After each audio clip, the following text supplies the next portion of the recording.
Hello students, welcome back to another video. हर university में new batch 2026 का exam start हो चुका है और जो भी बच्चे हमारे बीए फर्स्ट सेमेस्टर में इंग्लिश लिटरेचर पढ़ते हैं, तो आज की वीडियो में हम लेकर आ गए हैं आपके इंग्लिश लिटरेचर का महासंग्राम क्लास, जिसमें आपकी सभी यूनिट्स का इम्पोर्टेंट क्वेश्चन आंसर बताने वाले हैं, जो इस बार आपके एग्जाम में 2026 में हर यूनिवर्सिटी के पेपर में आने वाला है। तो आप चाहे किसी भी यूनिवर्सिटी से पढ़ाई करते हो, आज की ये क्लास आपके लिए बहुत इम्पोर्टेंट है, क्योंकि इसमें मैं सारे इम्पोर्टेंट क्वेश्चन आंसर आप लोगों को बताने वाली हूँ जो इस बार आपके एग्जाम में आएगा। तो चलिए बिना देर किए वीडियो स्टार्ट करते हैं और आपके सारे इम्पोर्टेंट क्वेश्चंस को देखते हैं और साथ ही साथ उसके आंसर को भी देखेंगे। और एक बात मैं आपसे जरूर कहूंगी कि जितनी भी यूनिट्स आपकी हैं हम उसको पढ़ा चुके हैं, आप प्लेलिस्ट को चेक करके पढ़ लीजिएगा। और हर यूनिट से जो लॉन्ग क्वेश्चन आंसर है उसकी वीडियो ऑलरेडी हमने अपलोड कर दी है, तो वो वीडियो भी आप देख लीजिएगा। चलिए आज का वीडियो स्टार्ट करते हैं। हम शॉर्ट क्वेश्चंस को आज हम कवर करेंगे। आपका पहला इम्पोर्टेंट क्वेश्चन है, write a note on Shri Aurobindo. Shri Aurobindo पर एक नोट लिखिए। तो यूनिट नंबर 1 में आप श्री अरबिंदो के बारे में पढ़ चुके हैं, लॉन्ग में पूरा पढ़ा चुकी हूँ। एग्जाम में इस तरीके से पूछ दे तो आप कैसे लिखेंगे, आइए आपको बताती हूँ।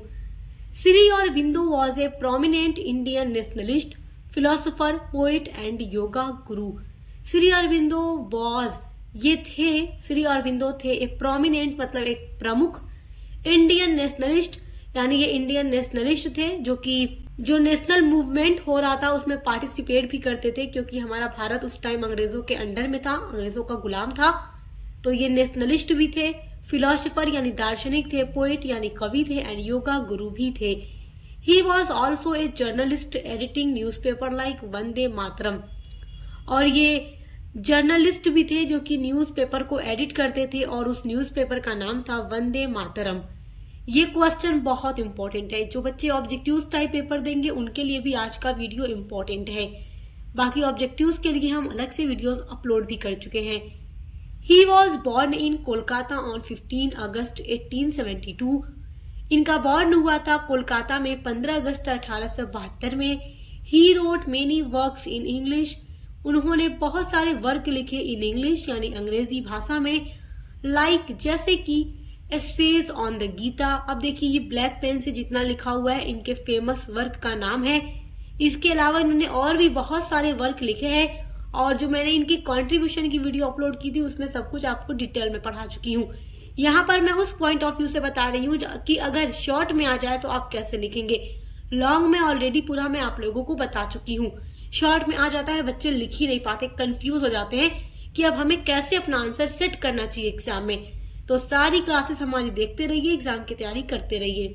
The synthesis of yoga, the human cycle, on a Veda, ये सारे इनके फेमस वर्क हैं। ही आल्सो फाउंडेड ए आश्रम इन पांडिचेरी। उन्होंने एक आश्रम की भी स्थापना की थी पांडिचेरी में। He left his body on 5 December 1950 in Pondicherry. उनकी मृत्यु हो गई 5 दिसंबर 1950 को पांडिचेरी में। बॉर्न कहाँ हुए? कोलकाता में। डेथ कहाँ हुई? पांडिचेरी में। तो इस तरीके से आपको श्री अरबिंदो के ऊपर लिख करके आना है अपने एग्जाम में। और श्री अरबिंदो का क्वेश्चन एग्जाम में हर साल पूछता है। आपका नेक्स्ट इम्पोर्टेंट क्वेश्चन है, व्हाट इज थीम। थीम क्या है? This is very very important question और आपके सेक्शन ए में ये क्वेश्चन जरूर पूछेगा। तो थीम क्या है आइए देखते हैं। A literary theme is the main idea of a work. जो लिटरेरी थीम होता है एक मेन आइडिया होता है किसी भी वर्क का। अच्छा देखिए, आप लोगों के सिलेबस में बहुत सारी शॉर्ट स्टोरीज दी गई हैं और हर शॉर्ट स्टोरी का कोई अलग अलग थीम जरूर है, तो उसका वो मेन आइडिया है। जैसे आप लोगों ने ओ हेनरी की शॉर्ट स्टोरी पढ़ी the last leaf. The last leaf में आपने क्या पढ़ा कि एक लड़की है जॉन सी जो बीमार पड़ जाती है और उसको लगता है कि पेड़ का आखिरी पत्ता गिरेगा तो वो मर जाएगी, बट वही पेड़ का आखिरी पत्ता उसके जीने की वजह बन जाता है और वो पत्ता रियल नहीं था, ओनली पेंटेड था यानी बनाया गया था। तो ये उसका मेन थीम है उस स्टोरी का। तो हर स्टोरी का, हर वर्क का कोई न कोई एक लिटरेरी थीम होता है, मेन आइडिया होता है, उसी को थीम कहा जाता है इंग्लिश में। The theme is a central topic in a story. और जो थीम होता है वो स्टोरी का सेंट्रल टॉपिक होता है। Theme of a story can be conveyed using characters, setting, dialogue, plot और a combination of all these elements. Theme जो होता है स्टोरी का कैन बी कन्वेड, जो कि बता सकता है यूजिंग कैरेक्टर्स को यूज करके सेटिंग। अच्छा देखिए, कैरेक्टर्स क्या होते हैं, सेटिंग क्या है, डायलॉग क्या है, प्लॉट क्या है, ये सब मैं आप लोगों को पढ़ा चुकी हूँ। आप 8 यूनिट्स अगर हमारे साथ पढ़े हैं तो आपने सब कुछ समझ लिया है। जिन बच्चों ने 8 यूनिट्स हमारे साथ नहीं पढ़ी तो वो डिस्क्रिप्शन बॉक्स में जाकर प्लेलिस्ट के लिंक पर विजिट करके चेक करके पढ़ लेंगे। कैरेक्टर्स, जो कि स्टोरी के अंदर जो कैरेक्टर्स होते हैं, जैसे द लास्ट क्लिफ में आपने देखा जॉन्सी है, सू है, बेहरमैन है, ये उसमें कैरेक्टर्स हैं। द लेमेंट में आपने आयोना देखा, ये मेन कैरेक्टर उसमें था, उसका घोड़ा था, वो भी एक कैरेक्टर ही था। सेटिंग का मतलब होता है किस जगह पर और किस टाइम की बात हो रही है। डायलॉग जो लोग बोलते हैं। प्लॉट तो आप जानते हैं, सीक्वेंस होता है इवेंट्स का। तो इन सब का ही यूज करके स्टोरी बताई जाती है और स्टोरी का कोई सेंट्रल आइडिया होता है जो कि थीम होता है। आपका नेक्स्ट इम्पोर्टेंट क्वेश्चन है, how would you define prose. आप प्रोज को कैसे डिफाइन करेंगे। तो प्रोज क्या होता है। अच्छा देखिए, आप लोगों ने अपने सिलेबस में एसेज वगैरह पढ़ा है, तो वो प्रोज का ही एक फॉर्म हो जाएगा। Prose is a form of written और स्पोकन लैंग्वेज। प्रोज जो होता है एक फॉर्म होता है रिटन यानी लिखा हुआ और स्पोकन यानी बोला हुआ। तो चाहे लिख करके या बोल करके ये होता है, उसी फॉर्म में होता है। दैट फॉलोज, जो कि फॉलो करता है। The natural flow of speech, जो कि नेचुरल फ्लो, किसी भी भाषण का नेचुरल फ्लो फॉलो करता है। Usage a language ordinary grammatical structures, जो कि एक लैंग्वेज को यूज करता है जो कि ऑर्डिनरी होती है और इसमें ग्रामर के जो रूल होते हैं उसको काफी अच्छे से फॉलो किया जाता है। आपका नेक्स्ट इम्पोर्टेंट क्वेश्चन है define plot. This is very very important question. Plot आपसे जरूर पूछेगा। ये क्वेश्चन ऐसे भी पूछ सकता है, what do you understand by plot. Plot आप लोगों को मैं यूनिट नंबर 2 में पढ़ा चुकी हूँ। Plot refers to all the events that contribute to the story. Plot refer करता है या संदर्भित करता है, या आप कह सकते हैं प्लॉट बताता है टू ऑल, मतलब सभी इवेंट्स यानी घटनाओं को, दैट जो कि कंट्रीब्यूट टू द स्टोरी, जो कि स्टोरी में कंट्रीब्यूट करेंगी, योगदान देंगी। यानी कि हर स्टोरी में एक सीक्वेंस में कोई ना कोई इवेंट होता रहता है और वही इवेंट प्लॉट होता है। It has a starting point. Plot के पास एक स्टार्टिंग पॉइंट होता है जहां से कहानी की शुरुआत होती है। वेयर द स्टोरी बेगिंस, जहां से कहानी बेगिंस यानी शुरू होती है। एंड द कैरेक्टर, और जो स्टोरी के कैरेक्टर्स होते हैं। एंड जो सेटिंग होती है, एंड द सेटिंग्स, और जो सेटिंग होती है यानी कि किस जगह पे स्टोरी सेट की गई है, क्या टाइम पीरियड है स्टोरी का। Are introduce to the audience, तो इन सब चीजों से ऑडियंस यानी जो दर्शक होते हैं इंट्रोड्यूस होते हैं। जैसे आप कोई मूवी भी देखते हैं तो जब स्टार्ट होती है मूवी तो आप ये जानते हैं कि किस जगह पे मूवी है, कौन हीरो है, कौन इसमें विलेन है, क्या नाम है, सारी चीजों के बारे में आप इंट्रोड्यूस होते हैं, तो वो प्लॉट होता है। तो वही चीज है plot. It is a sequence of incident in story और novel. It is a sequence, ये क्रम होता है, ऑफ इंसिडेंट्स मतलब घटना का, इन स्टोरी कहानी में, और नॉवेल या नॉवेल में। स्टोरी नॉवेल के अलावा चाहे कोई भी वर्क हो, सब में प्लॉट होता है, तो ये बात याद रखिएगा। और प्लॉट जो होता है ना, एक सीक्वेंस बताता है इंसिडेंट्स का। आप यूनिट नंबर 2 को पढ़ लेंगे तो आप प्लॉट को काफी अच्छे से समझ जाएंगे, क्योंकि ये एग्जाम के लिए बहुत ही इम्पोर्टेंट टॉपिक है। आपका नेक्स्ट वेरी इंपॉर्टेंट क्वेश्चन है, give the some famous work of Bhabani Bhattacharya. Bhabani Bhattacharya का कुछ फेमस वर्क लिखिए। भवानी भट्टाचार्य का जो कंट्रीब्यूशन है मैंने आप लोगों को यूनिट नंबर 1 में पढ़ा दिया है। आप अगर कंट्रीब्यूशन को पढ़े रहेंगे तो उसमें से मेजर वर्क याद कर लीजिएगा। और यहाँ पर देखिए मैं आपको बता रही हूँ इनके फेमस वर्क के बारे में, जो कि आपसे सेक्शन ए में पूछ सकता है। सम ऑफ हिज फेमस वर्क वर, तो इनके कुछ फेमस वर्क हैं। सो मेनी हंगर्स, देखिए पब्लिश डेट यहाँ पर ब्रैकेट में लिखा हुआ है। So many hungers, music for Mohini, a dream हवाई, गांधी द राइटर, ये सारे कुछ भवानी भट्टाचार्य के बहुत ही फेमस वर्क हैं। आपका नेक्स्ट वेरी इंपॉर्टेंट क्वेश्चन है, what do you mean by blogging. तो ब्लॉगिंग क्या होता है, यूनिट नंबर 8 में मैं आप लोगों को पढ़ा चुकी हूँ। ब्लॉगिंग का टॉपिक बहुत अच्छे से पढ़ के जाइएगा, क्योंकि यहाँ से लॉन्ग क्वेश्चन भी आ जाता है। A blog is a short form of weblog, तो जो ब्लॉग है एक शॉर्ट फॉर्म होता है, छोटा रूप होता है वे ब्लॉग का। Blogging is the process, blogging एक प्रोसेस है, प्रक्रिया है, दैट इम्प्लाइज क्रिएटिंग आर्टिकल्स, जो कि आर्टिकल्स को बनाती है, photos and other form of content and publishing them on A website. तो ब्लॉगिंग के थ्रू कुछ आर्टिकल बनाए जा सकते हैं, फोटोज या अदर कंटेंट तैयार किए जाते हैं और उसको पब्लिश्ड किया जाता है एक वेबसाइट के ऊपर, तो वही ब्लॉग होता है। यूनिट नंबर 8 अगर आप लोग पढ़ लेंगे तो ब्लॉगिंग के बारे में आप बहुत अच्छे से समझ जाएंगे, क्योंकि ये आपके एग्जाम के लिए बहुत ही इम्पोर्टेंट क्वेश्चन है। और देखिए बार बार कह रही हूँ, लॉन्ग के लिए भी हमने सारी वीडियोस अपलोड की है, हर यूनिट से कैसे लॉन्ग क्वेश्चन आएगा, कैसे आंसर लिखना है, शॉर्ट स्टोरीज से कैसे लॉन्ग क्वेश्चन आएगा, शॉर्ट स्टोरीज का, एसेज का जो क्रिटिकल एप्रिसिएशन है, सब कुछ हम आपको पढ़ा चुके हैं। तो आप हमारे चैनल पर विजिट करके जरूर देखिएगा, प्लेलिस्ट में सारी वीडियोस आप लोगों को मिल जाएगी। आपका नेक्स्ट वेरी इंपॉर्टेंट क्वेश्चन है, write a note on characterization. Characterization पर एक नोट लिखिए, ये सेक्शन बी में अक्सर पूछ देता है। कैरेक्टराइजेशन का क्या मतलब है? Characterization element of short story का एक पार्ट है, यानी कि कैरेक्टराइजेशन एक एलिमेंट ऑफ शॉर्ट स्टोरी है जो आप यूनिट नंबर 2 में पढ़ चुके हैं। ये आपके लिए बहुत ही इंपॉर्टेंट क्वेश्चन है। कैरेक्टराइजेशन हेडिंग डाल दीजिएगा, उसके बाद लिखिएगा the writer use characters in the story to perform the action and speak dialogue. जो राइटर होता है यूज करता है कैरेक्टर्स को इन द स्टोरी, कहानी में, टू परफॉर्म यानी परफॉर्म करने के लिए, द एक्शन यानी क्रिया को, यानी हर स्टोरी में कोई ना कोई एक्शन होता है, काम होता है, उसको करने के लिए राइटर कैरेक्टर्स का यूज करता है, एंड स्पीक डायलॉग, और डायलॉग बोलने के लिए भी कैरेक्टर्स का होना जरूरी है। अगर कोई कैरेक्टर ही ना हो तो बताइए कोई भी स्टोरी कैसे लिखी जा सकती है, कोई कुछ बोलेगा कैसे? आप जब कोई भी कहानी पढ़ते हैं उसमें अलग अलग कैरेक्टर्स होते हैं, उनका नाम होता है और कोई ना कोई अलग अलग काम करता है, कुछ ना कुछ बोलता है। Moving the story along A plot line, तो कैरेक्टर्स के थ्रू स्टोरी को परफॉर्म किया जाता है एक प्लॉट लाइन पर। Without characters a story can't exist, बिना कैरेक्टर के कोई भी कहानी कांट एग्जिट हो ही नहीं सकती।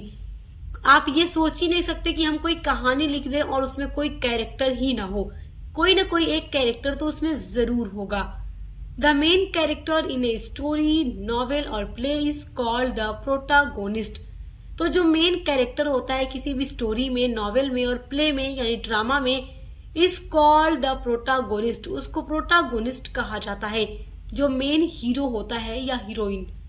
All the event in the story revolve around him, और स्टोरी के अंदर जितने भी इवेंट होते हैं सब उसी प्रोटागोनिस्ट के इर्द गिर्द घूमते हैं।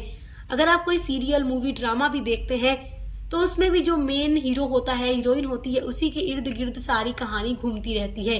उसी तरीके से नॉवेल, स्टोरी या प्ले में भी होता रहता है। एग्जाम में आप टाइप्स ऑफ कैरेक्टर्स भी लिख दीजिएगा, नंबर आपको अच्छा मिलेगा।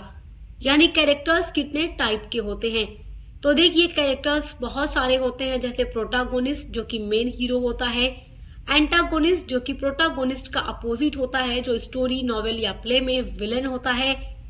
उसके अलावा डायनेमिक कैरेक्टर है, स्टैटिक कैरेक्टर है, फॉइल कैरेक्टर है, फ्लैट कैरेक्टर है या राउंड कैरेक्टर है। अब ये कैरेक्टर्स कैसे होते हैं, कैसे स्टोरी में यूज किए जाते हैं, इनके बारे में जब मैंने आप लोगों को यूनिट नंबर 2 पढ़ाया था तो सब कुछ समझा दिया था, तो आप यूनिट नंबर 2 देखकर समझ लीजिएगा। आपका नेक्स्ट इम्पोर्टेंट क्वेश्चन है, व्हाट इज बायोग्राफी। बायोग्राफी क्या है? तो ये सारे क्वेश्चन आपसे सेक्शन ए में पूछता है। Biography means the story of a person's life written by somebody else. Biography जिसको हिंदी में जीवनी कहते हैं, मीन्स जिसका मतलब है द स्टोरी यानी कहानी ऑफ ए पर्सन्स लाइफ, किसी इंसान के जीवन की कहानी को बायोग्राफी कहते हैं। रिटन बाय जो कि लिखी जाती है, समबडी एल्स किसी अन्य व्यक्ति के द्वारा।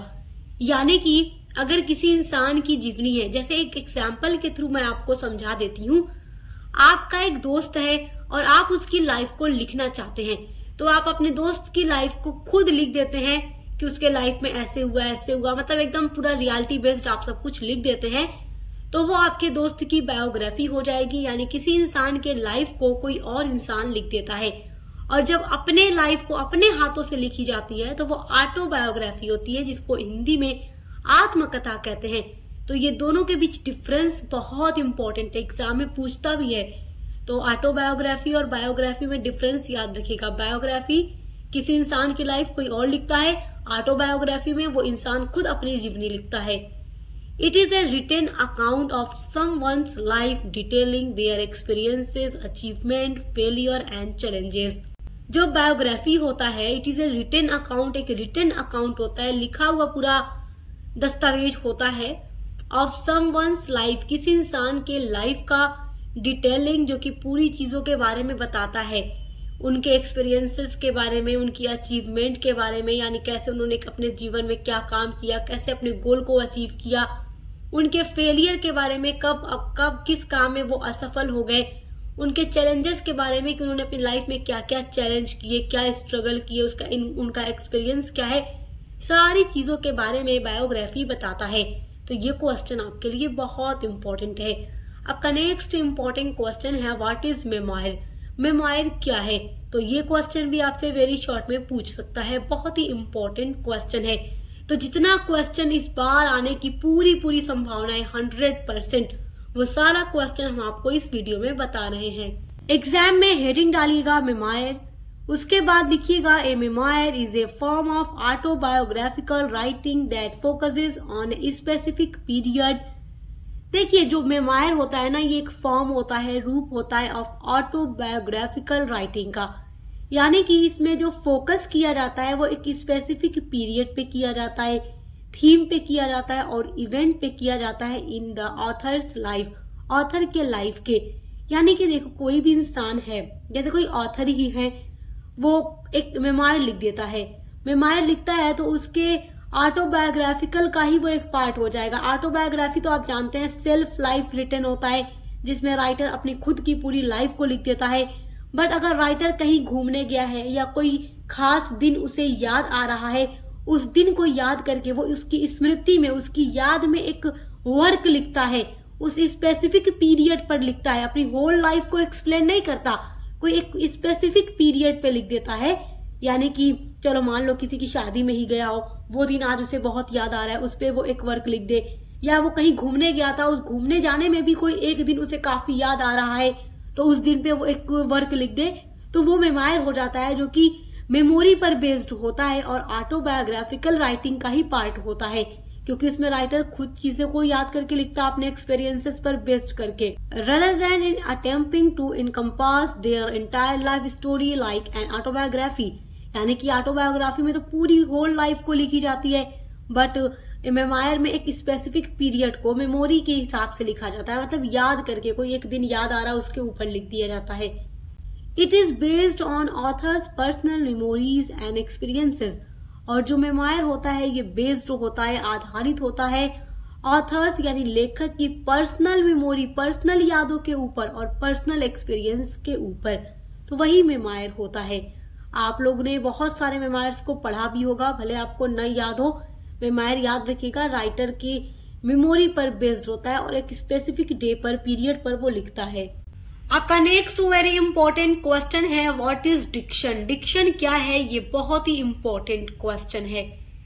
Dickson is a literary device. देखो, ये क्वेश्चन एग्जाम में जरूर पूछता है। तो diction is a literary device, ये एक लिटरेरी डिवाइस है। That's the choice of words or style used by writer in order to convey their message. That's the choice, जो कि चूज करना है, of words शब्दों का और स्टाइल शैली का, used by writer जो कि यूज किया जाता है राइटर के through, in order to convey बताने के लिए their message अपना मैसेज। तो मतलब देखो, एक लिटरेरी डिवाइस होता है डिक्शन, एकदम आम सी लैंग्वेज में आपको बताती हूँ। कोई भी राइटर होता है जब कोई वर्क लिखने जाता है, चाहे वो नॉवेल लिखे, शॉर्ट स्टोरी लिखे, ड्रामा लिखे, कुछ भी लिखे, तो लिखने से पहले वो ये सोचता है कि उसके वर्क का स्टाइल क्या होगा और किन वर्ड्स का यूज करके वो अपनी स्टोरी, नॉवेल या ड्रामा को लिखेगा। देखो, हर स्टोरी या नॉवेल या ड्रामा में राइटर कोई ना कोई मैसेज जरूर देता है, कोई बात बताता है अपने रीडर को। कन्वे मतलब बताना होता है, देयर मैसेज। तो राइटर अपना मैसेज कैसे बताएगा अपने रीडर को, क्या शैली यूज करेगा, मतलब क्या स्टाइल होगी, क्या वर्ड्स होगा, उसको वो चूज करता है पहले। वही वर्ड्स और स्टाइल को चूज करना ही डिक्शन कहलाता है। अब उम्मीद करती हूँ कि आप समझ गए हैं और कभी नहीं भूलेंगे। इन लिटरेचर, और लिटरेचर यानी साहित्य में, the word used by an author can help establish A distinct voice and style. और लिटरेचर में वर्ड्स को यूज किया जाता है ऑथर्स के थ्रू है, जो कि काफी हेल्प करता है एस्टैब्लिश करने में डिस्टिंक्ट वॉइस एंड स्टाइल, थोड़ा अलग वॉइस और स्टाइल को यूज करने में ये ऑथर की हेल्प भी करता है। आपका नेक्स्ट वेरी इंपॉर्टेंट क्वेश्चन है, what do you understand by sentence pattern. ये क्वेश्चन भी आपके लिए बहुत इंपॉर्टेंट है। अब सेंटेंस पैटर्न क्या है ये भी आपसे एग्जाम में पूछ सकता है। हर यूनिवर्सिटी के लिए सारे क्वेश्चन बहुत ही इंपॉर्टेंट हैं। एग्जाम में पहले तो हेडिंग डाल लीजिएगा सेंटेंस पैटर्न, फिर लिखिएगा sentence pattern means an arrangement of words. Sentence pattern का मतलब है अरेंजमेंट ऑफ वर्ड्स, यानी वर्ड्स को अरेंज करना। अच्छा देखो, डिक्शन आप समझ गए, डिक्शन क्या है, वर्ड्स को चूज करता है राइटर। अब वर्ड्स को वो अरेंज कैसे करेगा, उसके बाद ही तो अपना वर्क लिखेगा, तो वही वर्ड्स को अरेंज करना सेंटेंस पैटर्न कहलाता है। It is very important part of prose device, और ये बहुत ही इंपॉर्टेंट पार्ट है प्रोज डिवाइस का। इट रिफर्स, ये रिफर करता है या बताता है to the different types of phrases and clauses used in the sentence and how the writer change the structure of sentence. तो ये रिफर करता है डिफरेंट टाइप्स ऑफ फ्रेजेस, अलग अलग तरीके के जो फ्रेज और क्लॉज होते हैं उनको यूज करता है सेंटेंस में, और हाउ कैसे राइटर चेंज करेगा स्ट्रक्चर को सेंटेंस के, उसको कैसे चेंज करेगा, कैसे अरेंज करेगा, उसके बारे में ये बताता है। The basic sentence pattern is subject verb object, और जो बेसिक सेंटेंस पैटर्न होता है वो सब्जेक्ट वर्ब ऑब्जेक्ट होता है। It should be dramatically correct, और ये ड्रामेटिकली करेक्ट होना चाहिए, मतलब ग्रामर्स के जो रूल होते हैं उनको अच्छे से इसमें फॉलो किया जाता है, तब जाके वर्ड्स को राइटर अरेंज करता है, उसके बाद अपनी स्टोरी, नॉवेल या ड्रामा को लिखता है। आपका नेक्स्ट इंपॉर्टेंट क्वेश्चन है व्हाट इज फॉलोइंग एक्शन। देखिए ये वेरी शॉर्ट में पूछेगा आपसे, बहुत ही इंपॉर्टेंट क्वेश्चन है। फॉलोइंग एक्शन अकर्स यानी घटित होता है इमीडिएटली यानी तुरंत, आफ्टर बिग क्लाइमैक्स, जब स्टोरी में बिग क्लाइमैक्स होता है उसके बाद तुरंत फॉलोइंग एक्शन होता है। Towards resolution instead of escalation, toward मतलब होता है ओर, रिजोल्यूशन यानी अंत की ओर, समाप्ति की ओर या एंड की ओर। इंस्टीड ऑफ का मतलब होता है बजाय, एस्केलेशन यानी आगे बढ़ना।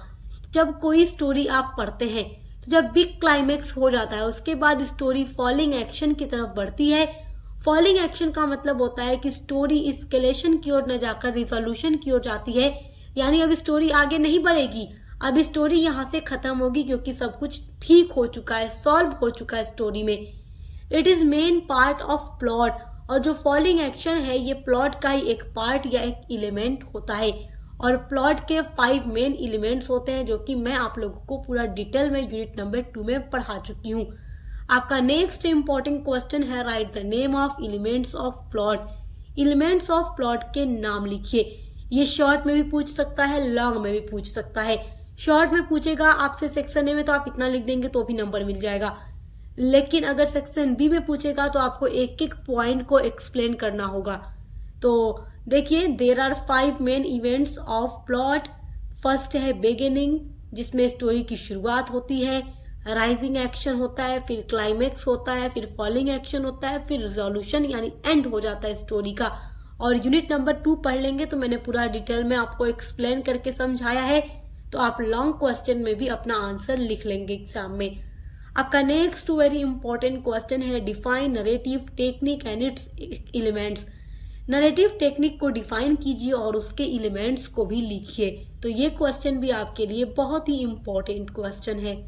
एग्जाम में आप लोग हेडिंग डालेंगे नरेटिव टेक्निक। नरेटिव टेक्निक का मतलब होता है वर्णन करने का तरीका, यानी राइटर अपनी स्टोरी को कैसे नरेट करेगा, कैसे बताएगा।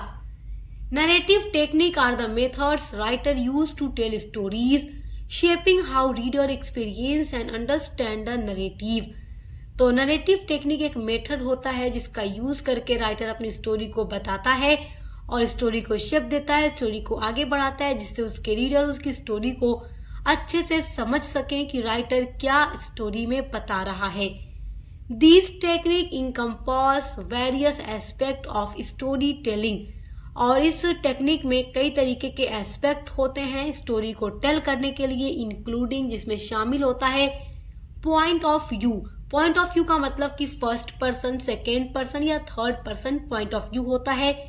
इन तीनों में से कोई एक पर्सन मतलब राइटर चूज करता है, फर्स्ट पर्सन या सेकेंड या थर्ड, उसके थ्रू अपनी स्टोरी को नरेट करता है। उसके अलावा प्लॉट स्ट्रक्चर होता है कि क्या प्लॉट होगा, कैसे स्टोरी का स्ट्रक्चर होगा, कैरेक्टर्स कितने होंगे, कैरेक्टर्स डेवलपमेंट के बारे में, और स्टाइलिक चॉइसेस, यानी ये सारी चीजें नरेटिव टेक्निक में शामिल होती हैं जिनका यूज करके राइटर अपनी स्टोरी को लिखता है और अपने रीडर को अपना मैसेज देता है। आपकी अगली हेडिंग है देखो, elements of narrative technique. Exam में ये एलिमेंट्स भी पूछ देता है।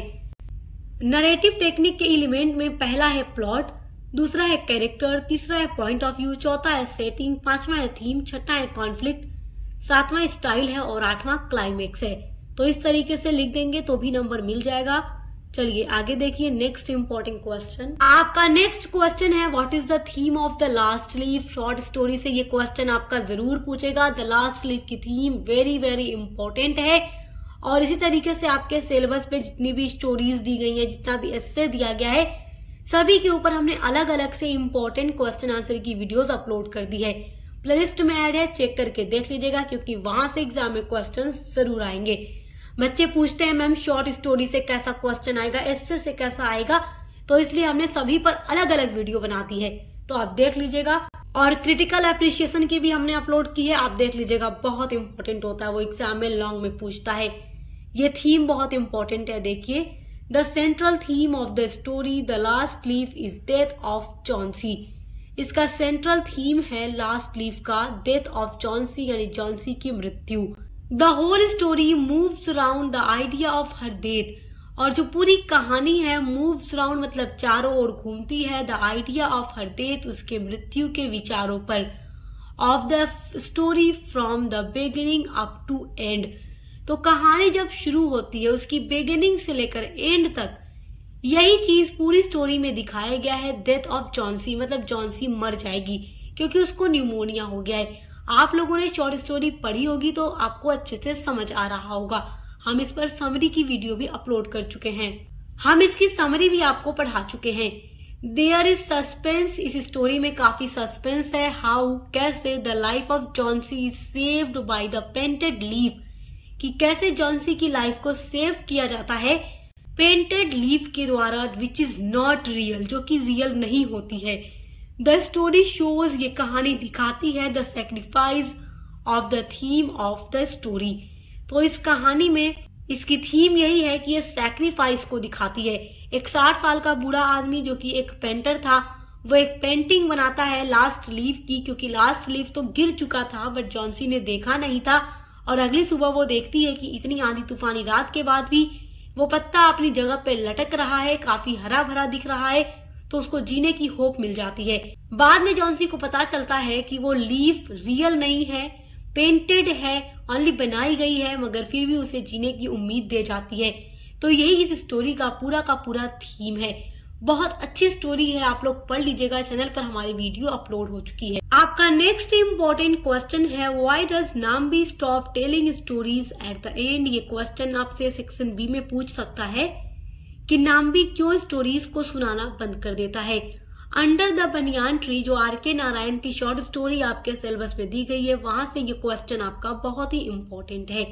और इसके अलावा हमने अंडर द बनियान ट्री के लिए भी इम्पोर्टेंट क्वेश्चन आंसर की वीडियो अलग से प्रोवाइड करा दी है आपको, तो आप देखकर तैयारी कर सकते हैं। ये क्वेश्चन उसमें से काफी इम्पोर्टेंट है।